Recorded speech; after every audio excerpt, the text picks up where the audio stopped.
बड़ी खबर आपको बता दें, बटुकों का यौन शोषण का आरोप आशुतोष ब्रह्मचारी ने शंकराचार्य और मुक्तेश्वरानंद पर लगाया है। ऐसे में सवाल है कि आखिर कैसे बनते हैं बटुक और आरोपों को लेकर क्या है शंकराचार्य और मुक्तेश्वरानंद का जवाब। देखिए न्यूज नेशन की खास रिपोर्ट। बटुक की बात की जाती है तो आम जनता ये जानना चाहती है कि बटुक आखिर वो छोटे छोटे बच्चे जो है इस कर्मकांड की शिक्षा लेने के आते हैं और एक तरीके से संत परंपरा में शामिल होना चाहते हैं। ये बटुक बनने की परंपरा क्या है, क्या इसकी पद्धति है? ऐसा है कि संस्कृत भाषा में जो शब्द होते हैं ना, वो अपना अर्थ खुद बोलते हैं। तो धातु और प्रकृति, प्रकृति प्रत्यय समझ लो, धातु माने प्रकृति और प्रत्यय मिला करके कोई शब्द बनता है। तो ये जो बटुक शब्द है, इसमें बटु विभाषण धातु है। जो बहुत साफ साफ उच्चारण करे, बोले, वो बटु होता है। और स्वार्थ में कन प्रत्यय है तो बटु क ऐसा बन जाता है। बटु कहो या बटुक कहो, दोनों एक ही है। तो बटुक शब्द जो है, इसका मतलब है वो छात्र जो वेद मंत्रों का शुद्ध शुद्ध उच्चारण कर सकता है। तो आपने देखा होगा कि यहाँ बैठ करके वेद मंत्रों का उच्चारण करते हैं। तो दादुर धुनि चहु और सुहाई, वेद पढ़े जनु बटु समुदायी। तुलसीदास जी महाराज ने किष्किंधा कांड में जब प्रवर्षण गिरी का अवसर संदर्भ दिखाया है तो वहाँ कहा है कि वर्षा काल में दादुर धुनि चहु और सुहाई, छोटे छोटे जो मेढक हैं वो टर टर टर ऐसे बोल रहे हैं, चारों तरफ बोल रहे हैं। ऐसा लग रहा है वेद पढ़े जनु बटु समुदायी। जैसे बटु, वहाँ बटु और बटुक, तो जैसे बटुक इकट्ठा होके वेद पढ़ते हैं तो कैसे कोई ये पढ़ रहा है, कोई ये पढ़ रहा है, समझ में नहीं आता कौन क्या बोल रहा है, लेकिन आवाज़ें आती हैं। ऐसे ही मेढकों की टर टर चारों तरफ से ऐसी सुनाई दे रही, मानो वेद ध्वनि हो रही हो। तो ये बटुक का मतलब होता है जो वेद मंत्रों का सस्वर उच्चारण करने वाला छात्र है। उसका चुनाव कैसे होता है? जब छोटे छोटे बच्चे आते कैसे चुनाव होता है कि ये रह पाए? ये होता है कि अक्षर का ज्ञान हो जाने के बाद, आजकल प्रायः प्राइमरी शिक्षा पूरी हो जाने के बाद, 5वीं पास हो जाने के बाद वो अक्षर पढ़ना जान जाता है, मात्रा लगाना जान जाता है, लिखना पढ़ना आ जाता है। और उसके बाद उसको अपना स्वयं नहाना, स्वयं खाना, स्वयं कपड़ा पहनना भी आ जाता है। अब वो निर्भर नहीं है किसी पे। तो हमारे यहाँ प्राचीन काल से ही उस समय उसको माता पिता गुरुकुल में ले जाते थे, उपनयन संस्कार करा के गुरु के पास कर देते थे कि अब गुरुकुल में रह करके अध्ययन करो। वो जो परंपरा है, हालांकि कानूनी रूप से तो अपने देश में 1835 में ही टूट गई। उसके पहले तो गुरुकुल ही गुरुकुल होते थे, वहीं शिक्षा होती थी। लेकिन 1835 में इंडियन एजुकेशन एक्ट बन जाने के बाद गुरुकुल शिक्षा पद्धति को अंग्रेज़ों ने इलीगल घोषित कर दिया था। तब से वो फिर धीरे धीरे हतोत्साहित हो गई, लेकिन अभी भी वो बनी हुई है। तो देश में अनेक गुरुकुल अभी भी चलते हैं और हम लोग जो है गुरु हैं, तो गुरुकुल ही चलाता है। तो मुख्य हमारा काम है कि गुरुकुल चलाएं। तो हमारे यहाँ परंपरा से वो गुरुकुल चलते रहे हैं। हमारे गुरुजी के समय, उनके गुरुजी के समय, उनके गुरुजी के समय से चलते चले आए हैं। तो वो चलते हैं और यहाँ पर वेद शास्त्र, पुराण और जो आधुनिक विषय हैं उन सब की शिक्षा दे करके सर्वांगीण व्यक्तित्व से संपन्न बनाया जाता है छात्रों को। क्या बटुक बनाने से पहले कोई परीक्षा भी होती है कि ये लोग बटुक बन सकते हैं या ये अभी उत्तीर्ण नहीं है या अभी नहीं बन सकते? हाँ बिल्कुल, जब बच्चे को आते हैं तो एक प्रवेश परीक्षा हम लोग सामान्य रूप से लेते हैं कि बच्चा इस लायक है कि नहीं। तो उसमें उसका उच्चारण देखा जाता है कि इसकी जीभ में कोई दोष तो नहीं है, ताकि ये उच्चारण आगे चल के कर पाएगा कि नहीं। अंग भंग तो नहीं है, क्योंकि वेदाध्यायी जो है वो सदाशिव का रूप होता है, तो आगे चल करके भगवान शिव के रूप में उसकी पूजा की जाएगी। तो अंग भंग तो नहीं है। और साथ ही ये देखना पड़ता है कि इसमें प्रतिभा क्षमता है कि नहीं है। इसका भविष्य, उसकी कुंडली वगैरह भी प्रायः देख लेते हैं या सामुद्रिक लक्षण से देख लेते हैं कि ये आगे चल करके तेजस्वी बनेगा। और साथ ही साथ गृह से अलग रह करके, अपने माता पिता अभिभावकों से अलग रह करके रह पाएगा कि नहीं रह पाएगा। ये सब बातें देख करके तब भर्ती करते हैं और 1 साल के लिए प्रवेशिका रखते हैं कि वो रह पाएगा कि नहीं रह पाएगा। अगर 1 साल रह जाता है तो फिर उसको परमानेंट मान करके आगे बढ़ाते हैं। तो कब तक ये शिक्षा चलती रहती है? बटुक की शिक्षा कितने सालों में? सामान्य रूप से 12 वर्ष की होती है, लेकिन अब हम लोगों के यहाँ जो कोर्स अभी तक चलता है वो 7 वर्ष का है। तो अलग अलग बोर्ड हैं जहाँ से परीक्षाएं होती हैं, सरकार मान्यता देती है, क्योंकि समकक्षता का प्रश्न रहता है। सरकारी सर्टिफिकेट भी अभिभावक भी चाहते हैं, केवल ज्ञान नहीं, आगे चल करके कहीं नौकरी करना हो, कुछ करना हो तो सर्टिफिकेट भी चाहिए। तो उसके लिए किसी न किसी बोर्ड से परीक्षा दिलवानी पड़ती है। तो अलग अलग बोर्ड बने हैं, उन बोर्डों में से किसी एक बोर्ड में किसी विश्वविद्यालय से संबद्ध करके उससे परीक्षा करवाई जाती है। तो अलग अलग उसमें परीक्षा होती है उनकी। तो उसके बाद वो कर्मकांड करने के लिए नियुक्त हो जाता है। नहीं, केवल कर्मकांड नहीं, बहुत सारे क्षेत्र हैं जिनमें संस्कृत पढ़ करके लड़का जाता है। कोई केवल कर्मकांडी ही बने ऐसा नहीं है, साधु ही बने ऐसा नहीं है। ये तो गुरुकुल है, इसमें तो सभी विद्याएं पढ़ाई जाती थी। अब चूँकि लोग समझने लगे हैं कि केवल ये पुरोहिती का मामला है, इसीलिए अधिकतर ये बात सही है कि अधिकतर लोग वेद और शास्त्र के मंत्र सीख लेते हैं तो वो पुरोहित बनते हैं। लेकिन ऐसा नहीं है कि केवल पुरोहित बनते हैं। हमारे यहाँ से पढ़े हुए लड़के बहुत सारे प्रोफेसर हो गए, अध्यापक हो गए और बहुत सारे दूसरे प्रशासनिक क्षेत्रों में भी चले गए। यहाँ काशी में एक DIG आए थे थोड़े दिन पहले, अभी तो उनका ट्रांसफ़र दूसरी जगह हो गया। वो गुरुकुल के सामवेद पढ़े हुए बच्चे थे, यहाँ DIG बन के आए थे। तो सभी क्षेत्रों में जाते हैं बच्चे। पर ब्राह्मण होना तो आवश्यक है कि वो जब नियुक्ति होती है। नहीं, ऐसा नहीं है। हमारे यहाँ ब्राह्मण, क्षत्रिय, वैश्य तीनों को गुरुकुल में परंपरा से प्रवेश है। और अगर कोई शूद्र भी आता है और वो कहता है कि हम भी पढ़ना चाहते हैं तो हम लोग उसको भी पढ़ाते हैं। ऐसी बात नहीं है। हम लोग चाहते हैं कि हमारा पूरा जो सनातन धर्म है उनमें चारों वर्ण आते हैं, ब्राह्मण भी, क्षत्रिय भी, वैश्य भी, शूद्र भी।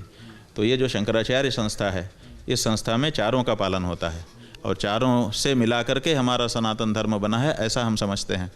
अगर कोई एक भी हमसे छटकता है तो हमको लगता है कि हम अपंग हो गए।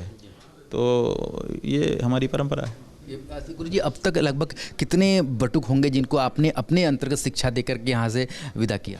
देखिए, हमारे यहाँ तो परंपरा है, इसलिए हमारे से पहले बहुत चले गए, लेकिन 2-3 हज़ार तो होंगे ही जिनको हमने पढ़ा लिखा दिया और जगह जगह पर वो लोग काम कर रहे हैं। बहुत सी जगहों पर इस समय विद्यालयों में आचार्य के रूप में हमारे यहाँ से पढ़े हुए, हमारे अंडर में पढ़े हुए लड़के काम कर रहे हैं।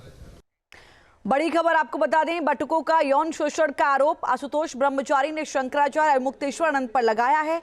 ऐसे में सवाल है कि आखिर कैसे बनते हैं बटुक और आरोपों को लेकर क्या है शंकराचार्य और मुक्तेश्वरानंद का जवाब। देखिए न्यूज नेशन की खास रिपोर्ट। बटुक की बात की जाती है तो आम जनता ये जानना चाहती है कि बटुक आखिर वो छोटे छोटे बच्चे जो है इस कर्मकांड की शिक्षा लेने के आते हैं और एक तरीके से संत परंपरा में शामिल होना चाहते हैं। ये बटुक बनने की परंपरा क्या है, क्या इसकी पद्धति है? ऐसा है कि संस्कृत भाषा में जो शब्द होते हैं ना, वो अपना अर्थ खुद बोलते हैं। तो धातु और प्रकृति प्रत्यय समझ लो, धातु माने प्रकृति और प्रत्यय मिला करके कोई शब्द बनता है। तो ये जो बटुक शब्द है, इसमें बटु विभाषण धातु है। जो बहुत साफ साफ उच्चारण करे, बोले, वो बटु होता है। और स्वार्थ में कन प्रत्यय है तो बटु क ऐसा बन जाता है। बटु कहो या बटुक कहो, दोनों एक ही है। तो बटुक शब्द जो है, इसका मतलब है वो छात्र जो वेद मंत्रों का शुद्ध शुद्ध उच्चारण कर सकता है। तो आपने देखा होगा कि यहाँ बैठ करके वेद मंत्रों का उच्चारण करते हैं। तो दादुर धुनि चहु और सुहाई, वेद पढ़ें जनु बटु समुदायी। तुलसीदास जी महाराज ने किष्किंधा कांड में जब प्रवर्षण गिरी का अवसर संदर्भ दिखाया है तो वहाँ कहा है कि वर्षा काल में दादुर धुनि चहु और सुहाई, छोटे छोटे जो मेढक हैं वो टर टर टर ऐसे बोल रहे हैं, चारों तरफ बोल रहे हैं। ऐसा लग रहा है वेद पढ़ें जनु बटु समुदायी। जैसे बटु, वहाँ बटु और बटुक, तो जैसे बटुक इकट्ठा होके वेद पढ़ते हैं तो कैसे कोई ये पढ़ रहा है, कोई ये पढ़ रहा है, समझ में नहीं आता कौन क्या बोल रहा है, लेकिन आवाज़ें आती हैं। ऐसे ही मेढकों की टर टर चारों तरफ से ऐसी सुनाई दे रही, मानो वेद ध्वनि हो रही हो। तो ये बटुक का मतलब होता है जो वेद मंत्रों का सस्वर उच्चारण करने वाला छात्र है। उसका चुनाव कैसे होता है? जब छोटे छोटे बच्चे आते कैसे चुनाव होता है कि ये रह पाए? ये होता है कि अक्षर का ज्ञान हो जाने के बाद, आजकल प्रायः प्राइमरी शिक्षा पूरी हो जाने के बाद, 5वीं पास हो जाने के बाद वो अक्षर पढ़ना जान जाता है, मात्रा लगाना जान जाता है, लिखना पढ़ना आ जाता है। और उसके बाद उसको अपना स्वयं नहाना, स्वयं खाना, स्वयं कपड़ा पहनना भी आ जाता है। अब वो निर्भर नहीं है किसी पे। तो हमारे यहाँ प्राचीन काल से ही उस समय उसको माता पिता गुरुकुल में ले जाते थे, उपनयन संस्कार करा के गुरु के पास कर देते थे कि अब गुरुकुल में रह करके अध्ययन करो। वो जो परंपरा है, हालांकि कानूनी रूप से तो अपने देश में 1835 में ही टूट गई। उसके पहले तो गुरुकुल ही गुरुकुल होते थे, वहीं शिक्षा होती थी। लेकिन 1835 में इंडियन एजुकेशन एक्ट बन जाने के बाद गुरुकुल शिक्षा पद्धति को अंग्रेज़ों ने इलीगल घोषित कर दिया था। तब से वो फिर धीरे धीरे हतोत्साहित हो गई, लेकिन अभी भी वो बनी हुई है। तो देश में अनेक गुरुकुल अभी भी चलते हैं और हम लोग जो है गुरु हैं, तो गुरुकुल ही चलाता है, तो मुख्य हमारा काम है कि गुरुकुल चलाएं। तो हमारे यहाँ परंपरा से वो गुरुकुल चलते रहे हैं, हमारे गुरुजी के समय, उनके गुरुजी के समय, उनके गुरुजी के समय से चलते चले आए हैं। तो वो चलते हैं और यहाँ पर वेद शास्त्र पुराण और जो आधुनिक विषय हैं उन सब की शिक्षा दे करके सर्वांगीण व्यक्तित्व से संपन्न बनाया जाता है छात्रों को। क्या बटुक बनाने से पहले कोई परीक्षा भी होती है कि ये लोग बटुक बन सकते हैं या ये अभी उत्तीर्ण नहीं है या अभी नहीं बन सकते? हाँ बिल्कुल, जब बच्चे को आते हैं तो एक प्रवेश परीक्षा हम लोग सामान्य रूप से लेते हैं कि बच्चा इस लायक है कि नहीं, तो उसमें उसका उच्चारण देखा जाता है कि इसकी जीभ में कोई दोष तो नहीं है, ताकि ये उच्चारण आगे चल के कर पाएगा कि नहीं। अंग भंग तो नहीं है, क्योंकि वेदाध्यायी जो है वो सदाशिव का रूप होता है, तो आगे चल करके भगवान शिव के रूप में उसकी पूजा की जाएगी, तो अंग भंग तो नहीं है। और साथ ही ये देखना पड़ता है कि इसमें प्रतिभा क्षमता है कि नहीं है, इसका भविष्य, उसकी कुंडली वगैरह भी प्रायः देख लेते हैं या सामुद्रिक लक्षण से देख लेते हैं कि ये आगे चल करके तेजस्वी बनेगा। और साथ ही साथ गृह से अलग रह करके, अपने माता पिता अभिभावकों से अलग रह करके रह पाएगा कि नहीं रह पाएगा, ये सब बातें देख करके तब भर्ती करते हैं। और 1 साल के लिए प्रवेशिका रखते हैं कि वो रह पाएगा कि नहीं रह पाएगा। अगर 1 साल रह जाता है तो फिर उसको परमानेंट मान करके आगे बढ़ाते हैं। तो कब तक ये शिक्षा चलती रहती है बटुक की? शिक्षा कितने सालों में? सामान्य रूप से 12 वर्ष की होती है, लेकिन अब हम लोगों के यहाँ जो कोर्स अभी तक चलता है वो 7 वर्ष का है। तो अलग अलग बोर्ड हैं जहाँ से परीक्षाएं होती हैं, सरकार मान्यता देती है, क्योंकि समकक्षता का प्रश्न रहता है। सरकारी सर्टिफिकेट भी अभिभावक भी चाहते हैं, केवल ज्ञान नहीं, आगे चल करके कहीं नौकरी करना हो, कुछ करना हो तो सर्टिफिकेट भी चाहिए। तो उसके लिए किसी न किसी बोर्ड से परीक्षा दिलवानी पड़ती है। तो अलग अलग बोर्ड बने हैं, उन बोर्डों में से किसी एक बोर्ड में किसी विश्वविद्यालय से संबद्ध करके उससे परीक्षा करवाई जाती है। तो अलग अलग उसमें परीक्षा होती है उनकी। तो उसके बाद वो कर्मकांड करने के लिए नियुक्त हो जाता है? नहीं, केवल कर्मकांड नहीं, बहुत सारे क्षेत्र हैं जिनमें संस्कृत पढ़ करके लड़का जाता है। कोई केवल कर्मकांडी ही बने ऐसा नहीं है, साधु ही बने ऐसा नहीं है। ये तो गुरुकुल है, इसमें तो सभी विद्याएं पढ़ाई जाती थी। अब चूँकि लोग समझने लगे हैं कि केवल ये पुरोहिती का मामला है, इसीलिए अधिकतर ये बात सही है कि अधिकतर लोग वेद और शास्त्र के मंत्र सीख लेते हैं तो वो पुरोहित बनते हैं। लेकिन ऐसा नहीं है कि केवल पुरोहित बनते हैं। हमारे यहाँ से पढ़े हुए लड़के बहुत सारे प्रोफेसर हो गए, अध्यापक हो गए, और बहुत सारे दूसरे प्रशासनिक क्षेत्रों में भी चले गए। यहाँ काशी में एक DIG आए थे थोड़े दिन पहले, अभी तो उनका ट्रांसफ़र दूसरी जगह हो गया। वो गुरुकुल के सामवेद पढ़े हुए बच्चे थे, यहाँ DIG बन के आए थे। तो सभी क्षेत्रों में जाते हैं बच्चे।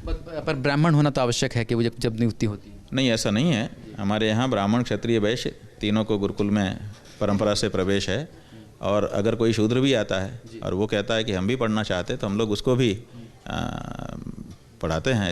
ऐसी बात नहीं है। हम लोग चाहते हैं कि हमारा पूरा जो सनातन धर्म है उनमें चारों वर्ण आते हैं, ब्राह्मण भी, क्षत्रिय भी, वैश्य भी, शूद्र भी। तो ये जो शंकराचार्य संस्था है, इस संस्था में चारों का पालन होता है और चारों से मिला करके हमारा सनातन धर्म बना है, ऐसा हम समझते हैं। अगर कोई एक भी हमसे छटकता है तो हमको लगता है कि हम अपंग हो गए। तो ये हमारी परंपरा है। गुरुजी, अब तक लगभग कितने बटुक होंगे जिनको आपने अपने अंतर्गत शिक्षा देकर के यहाँ से विदा किया? देखिए, हमारे यहाँ तो परंपरा है, इसलिए हमारे से पहले बहुत चले गए, लेकिन 2-3 हज़ार तो होंगे ही जिनको हमने पढ़ा लिखा दिया और जगह जगह पर वो लोग काम कर रहे हैं। बहुत सी जगहों पर इस समय विद्यालयों में आचार्य के रूप में हमारे यहाँ से पढ़े हुए, हमारे अंडर में पढ़े हुए लड़के काम कर रहे हैं। आपके मोबाइल पर तुरंत आएगी ब्रेकिंग न्यूज। स्क्रीन पर सबसे पहले दिखेगी बड़ी खबर। देश दुनिया की हर खबर एक जगह। अब आपके मोबाइल पर तुरंत फटाफट इंस्टॉल कीजिए न्यूज़ नेशन ऐप और रखिए खुद को अपडेट।